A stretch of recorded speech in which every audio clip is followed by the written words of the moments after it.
अर्थ ज्ञान करवाता है। उसी अपने उद्देश्य अनुसार परमात्मा बनारस में आए हुए थे। सन 1398 में प्रकट हुए, एक कमल के फूल पर बालक रूप धारण करके, और लीला में शरीर फिर उनको नीरू नीमा नाम के जुलाहा दंपति उठा ले गए जो निसंतान थे। तो वहां परमात्मा लीला में शरीर में बड़े हुए, एक लीला करते हुए अतिथि रूप में परमात्मा आते हैं। कुछ समय एक मनुष्य की तरह जीवन जीकर, मनुष्य की तरह क्रिया करके, तत्व ज्ञान तत्वदर्शी संत की भूमिका करके यथार्थ ज्ञान सब सूक्ष्म वेद को वो लिपिबद्ध करवा जाते हैं। उसी दृष्टिकोण से वो आए हुए थे। तब अपनी प्यारी आत्मा धर्मदास जी को मिले। अब धर्मदास जी को परमात्मा ने बताया कि गीता जी का ज्ञान किसने बोला। तो धर्मदास जी कह रहे थे श्री कृष्ण जी ने बोला। परमात्मा ने बताया श्री कृष्ण जी के शरीर में प्रवेश करके उस काल भगवान ने, जो महाविष्णु कहलाता है, उस काल भगवान ने, जो ब्रह्मा विष्णु महेश से भिन्न भगवान है, उसने श्री कृष्ण जी में प्रेत की तरह प्रवेश करके ये गीता जी का ज्ञान बोला और युद्ध करवाने के लिए सारी अटकल लगाई, जबकि श्री कृष्ण जी युद्ध नहीं करवाना चाहते थे। अब जैसा कि आपने प्रमाण देखा, वो कैसे प्रेतवत प्रवेश कर जाता है। आपने कल देखा कि जैसे राजा ससाद के शरीर में, आप फिर देखिएगा विष्णु पुराण, ये है पवित्र विष्णु पुराण,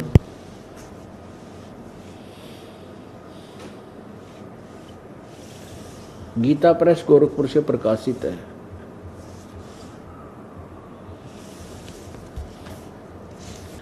प्रकाशक एवं मुद्रक गीता प्रेस गोरखपुर, गोविंद भवन कार्यालय कोलकाता का संस्थान, ये यहाँ से प्रकाशित है। और इसके अनुवादक हैं, इनके अनुवादक और देखिएगा कौन है। अनुवादक हैं श्री मुनि लाल गुप्त। इसके पृष्ठ नंबर 233 पर कल भी दिखाया था, आज फिर दिखाना पड़ेगा क्योंकि कल ये अधूरा रह गया था प्रकरण। चतुर्थ अंश श्री विष्णु पुराण, श्री विष्णु पुराण दूसरा अध्याय और चतुर्थ अंश, पृष्ठ 233, नीचे आइएगा, यहाँ से शुरू करते हैं। पूर्व काल में त्रेता युग में एक बार अति भीषण देव असुर संग्राम हुआ। देवता और राक्षसों का युद्ध हुआ। उसमें महाबलवान दैत्य गण से पराजित हुए देवताओं ने भगवान विष्णु की आराधना की। ये भगवान विष्णु, ये काल की आराधना की, ये दिखाएंगे भी आपको। तब आदि अनंत शून्य अशेष जगत प्रतिपालक श्री नारायण ने देवताओं से प्रसन्न होकर कहा, आप लोगों का जो कुछ अभिष्ट है वह मैंने जान लिया है। उसके विषय में यह बात सुनिए। राजऋषि ससाद का जो पुरंजय नामक पुत्र है, पुरंजय, उस अक्षत्रिय श्रेष्ठ के शरीर में, पुरंजय के शरीर में, अक्षत्रिय श्रेष्ठ के शरीर में मैं अंश मात्र से अवतीर्ण होकर उसमें प्रवेश होऊंगा, बढ़ूंगा, उसके शरीर में प्रेत की तरह प्रवेश होऊंगा, अवतीर्ण होऊंगा, उन संपूर्ण दैत्यों का नाश करूंगा। अतः तुम लोग पुरंजय को दैत्यों के वध के लिए तैयार करो। यानी तुम पुरंजय को तैयार करो और मैं उसमें प्रवेश होऊंगा और उनको फिर मार दूंगा, राक्षसों को। अब 242 पृष्ठ पे देखें, ये है चतुर्थ अंश और तृतीय अध्याय और श्री विष्णु पुराण 42 पृष्ठ। इस 242 पृष्ठ पे हम दिखाएंगे तीसरा अध्याय, यहाँ से शुरू होता है। पूर्व काल में रसातल में मोनेय नामक 6 करोड़ गंधर्व रहते थे। उन्होंने समस्त नागकुल के प्रधान रतन और अधिकार छीन लिए थे। गंधर्वों के पराक्रम से अपमानित उन नागेश्वरों द्वारा स्तुति किए जाने पर उसके श्रवण करने से जिनकी विकसित कमल दर्श आंखें सदृश आंखें खुल गई हैं, निद्रा के अंत में जगे हुए उन जलशायी भगवान सर्वेश्वर को सर्वदेवेश्वर को प्रणाम कर उनसे नागगण ने कहा, यानी स्तुति की नागों ने, भगवान इन गंधर्वों से उत्पन्न हुआ हमारा भय किस प्रकार शांत होगा। तब आदि अनंत रहित भगवान पुरुषोत्तम ने कहा, युवनासव के पुत्र मानधाता का जो पुरोकुत्स नामक पुत्र है, उसमें प्रविष्ट होकर उसमें प्रवेश करके मैं उन संपूर्ण दुष्ट गंधर्वों का नाश कर दूंगा। प्रेत की तरह प्रवेश होऊंगा पुरुकुत्स के शरीर में और फिर उनको मैं मारूंगा। कौन कहते हैं? ये महाविष्णु, जो ब्रह्मा विष्णु महेश से भिन्न है। अब यहाँ ये क्लियर करना है कि ये कौन बोल रहा है। ये ब्रह्मा विष्णु महेश से अलग जो महाविष्णु, क्योंकि शिवपुराण के अंदर महाशिव की महिमा है, वो ब्रह्मा विष्णु महेश से अलग भिन्न है।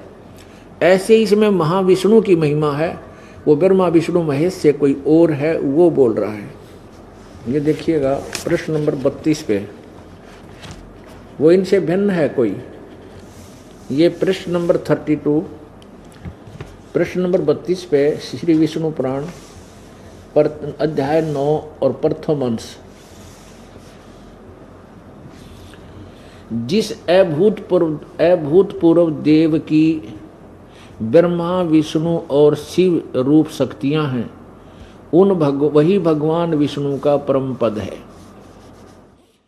जिस अभूतपूर्व देव की ब्रह्मा विष्णु और शिव रूप शक्तियां हैं, ये ब्रह्मा विष्णु शिव और हैं, और वही भगवान विष्णु का परम पद रूप है। हे सर्वेश्वर, हे सर्वभूतात्मन, हे सर्वरूप, हे सर्वधार, हे अच्युत, हे विष्णु, ये वो विष्णु है जिस विष्णु के बारे में कहा जा रहा है कि मैं उसमें, ये विष्णु बोल रहा है, ये काल बोल रहा है, ब्रह्मा विष्णु महेश से अलग है। हे विष्णु, हम भक्तों पर प्रसन्न होकर हमें दर्शन दीजिए। अब प्रार्थना करता खुद मान रहा है कि ब्रह्मा विष्णु और शिव से रूप शक्तियां हैं, वह भगवान विष्णु का परम रूप है, वही पर भगवान विष्णु का परम, जिसको देवगुण मुनिगण शंकर और मैं कोई नहीं जान सकते, उस वही परमेश्वर विष्णु का परम पद है। आगे देखिए 102 पर, प्रश्न नंबर 102 पर आपको दिखाते हैं, यानी इनसे अलग है कोई और। 102-3 पर देखिए, ये है 102 पृष्ठ श्री विष्णु पुराण अध्याय 22 प्रथम अंश। यहाँ देखो 102 पृष्ठ पे, हे ब्रह्मन, ब्रह्मा विष्णु और शिव ब्रह्म की प्रधान शक्तियां हैं। ये ब्रह्म, हमने ये सिद्ध करना है कि ये ब्रह्म उसमें प्रवेश करके बोला था कृष्ण में। महाविष्णु कहो, काल कहो, ब्रह्म को, ब्रह्मन ब्रह्मा विष्णु और शिव ब्रह्म की प्रधान शक्तियां हैं। उनसे न्यून देवगण हैं और उनके अनंतर दक्ष आदि प्रजापति गण हैं। 103 पर अब देखो प्रश्न नंबर 103 पर, हे महाभाग, ये सर्व ब्रह्म है विष्णु श्री विष्णु भगवान सर्व ब्रह्म है, यानी इस ब्रह्म को ही विष्णु कहते हैं। श्री विष्णु भगवान समस्त पराशक्तियों के प्रधान और ब्रह्म के अत्यंत निकटवर्ती मूर्त ब्रह्म स्वरूप है। अब हमने यही सिद्ध करना है कि जो ब्रह्म है वो ये काल है और इसी को महाविष्णु बोलते हैं, ये अज्ञानतावश। अब देखिए 128 पृष्ठ पे क्लियर हो जाता है श्री विष्णु पुराण अध्याय 7 और 8। अध्याय 7 में दिखाएंगे और प्रश्न नंबर 128 पे अध्याय नंबर 7 8 आगे शुरू होता है। जिससे यह संपूर्ण जगत उत्पन्न हुआ है, जो स्वयं जगत रूप से स्थित है, जिसमें यह स्थित है तथा जिसमें यह लीन हो जाएगा, वह परब्रह्म ही विष्णु भगवान है। अब देखो आगे फिर ये, क्योंकि ये ब्रह्मा विष्णु महेश से अलग है, उसी को कभी ब्रह्म बोल देते हैं, कभी विष्णु भगवान, वही पर ब्रह्म ही विष्णु भगवान है। वह ब्रह्म ही उन विष्णु का परम धाम परम रूप है। अब कहने का भाव ये कि जो ये जिस विष्णु के बारे में ये स्तुति करके कहा, और जिसने ये कहा कि मैं पुरंजय के शरीर में प्रवेश अवतीर्ण होऊंगा और उसमें प्रवेश करके गंधर्वों का नाश करूंगा, असुरों का नाश करूंगा। फिर 242 पृष्ठ पर जिसकी स्तुति की वही काल रूपी ब्रह्म, वो महाविष्णु कह रहा है, वो ब्रह्म कह रहा है कि मैं पुरुकुत्स के शरीर में कुछ समय के लिए प्रवेश करके भूत की तरह और उनका गंधर्वों का नाश कर दूंगा। तो इससे सिद्ध हुआ कि श्री कृष्ण में वो ही प्रवेश करके और ये गीता का ज्ञान दे रहा है ब्रह्म। श्री कृष्ण को पता भी नहीं मैंने गीता जी में क्या बोला था। सत साही आज से 650 साल पहले, लगभग 650 साल पहले परमात्मा ने धर्मदास जी को काल के इस साम्राज्य के बारे में और काल कैसे मतलब जीवों को ठगता है, इस बारे में परमात्मा ने सारा भेद है वो धर्मदास जी को बताया था। और धर्मदास जी ने अपने उस वाणी को इस सूक्ष्म वेद के रूप में लिखित किया है। तो उसमें 12 काल के जो निज दूत है, काल दूत, जिसमें ये हंसमुनि, अंतमृत और ऐसे ये जो दुर्गदानी वगैरह, ये 12 जो दूत है, उसके बारे में ये 12वां जो हंसमुनि दूत है वो 11 तो पहले सुना है। और यहाँ इस वाणी में 12वां जो हंसमुनि दूत है वो इस बिजली पूडी में आएगा। और धर्मदास जी को कहा कि जब आप बिजली पीढ़ी ये शुरू होगी और जब ये आपका जो ये वंश है, मतलब ये अंश और वंश में क्या है कि जो धर्मदास जी है वो तो परमात्मा के अंश है, अंश का है। और चूड़ामणि जी है वो उनका वंश है, वो परमात्मा का अंश है। और ये वचन वंश है, मतलब परमात्मा के वचन से मतलब उत्पन्न हुए थे चूड़ामणि जी। तो ये वंश तो मतलब वो है धर्मदास जी का, लेकिन जिसको वचन वंश कहा वो अंश है वो धर्मदास जी। तो इसमें कहा है कि अब कहूँ द्वादश पंथ प्रकाशा। अब द्वादश पंथ प्रकाशा यानी द्वादश पंथ, ये 12वां जो पंथ है, तो यहाँ द्वादश पंथ से परमात्मा के कहने का भाव ये है कि जब आप 12वें पंथ में गरीबदास जी के रूप में आप जब धर्मदास जी को कहा कि आप जब जाओगे उसमें मैं आपको आकर मिलूँगा। तो इसके बाद में आप जब ये 13वां वर्ष राजधानी में ये जो चूड़ामणि जी आएंगे उसमें भी आप वहाँ होंगे, आपका और इनका मिलन होगा। उस समय ये हंसमुनि दूत है जो आएगा। और अब कहूँ द्वादश पंथ प्रकाशा, यानी जिस समय तुम ये आप जाओगे, धर्मदास जी को कहा, उस समय ये हंसमुनि दूत है, दूत हंसमुनि करे तमाशा। ये हंसमुनि दूत आकर और ये वहाँ ये खेल रचेगा। वचन बस घर सेवक हुई, प्रथम करे सेवा बहुत हुई। अब ये क्या है? ये है एक छंद है।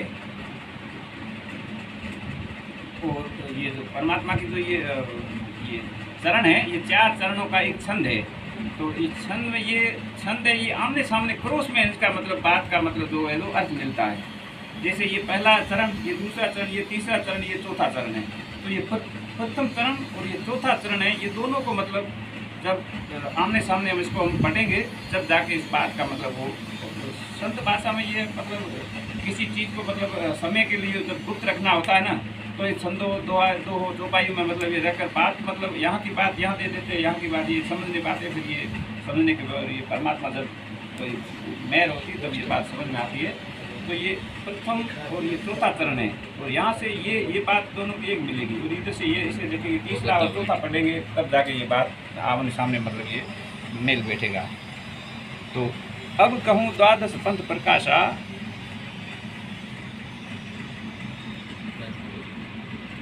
अब कहूँ द्वादश पंथ प्रकाशा, दूत हंसमुनि करे तमाशा। तो अब कहूँ द्वादश पंथ प्रकाशा प्रथम करे सेवा बहु तोई। यहाँ जो तोई है ये धर्मदास जी से परमात्मा ने शब्द जोड़ा है कि अब कहूँ द्वादश पंथ प्रकाशा, यानी द्वादश पंथ, ये 12वें पंथ, यानी जब आप मानव चोले के रूप में जब ये पिछली पीढ़ी आएगी उसमें जब आप जाओगे उसमें प्रथम करे सेवा बहुत, तो ये हसमुनि जो दूत है ये आएगा और पहले ये तुम्हारी बहुत सेवा करेगा, यानी आपसे नाम दीक्षित होगा। ये तो ही है ना, ये धर्मदास जी के लिए मतलब यहाँ हुआ है, प्रयुक्त हुआ है, क्या ना, प्रथम करे सेवा बहुत तो ही। अब परमात्मा कबीर साहब धर्मदास जी को बता रहे हैं कि भाई पहले ये 12वें पद में जब आप जाओगे तो उसमें ये तुम्हारी सेवा करेगा। अब जैसे ये सेवा के लिए अब आपको, अब जैसे आपने महेंद्र भगत जी है ना, महेंद्र भगत जी का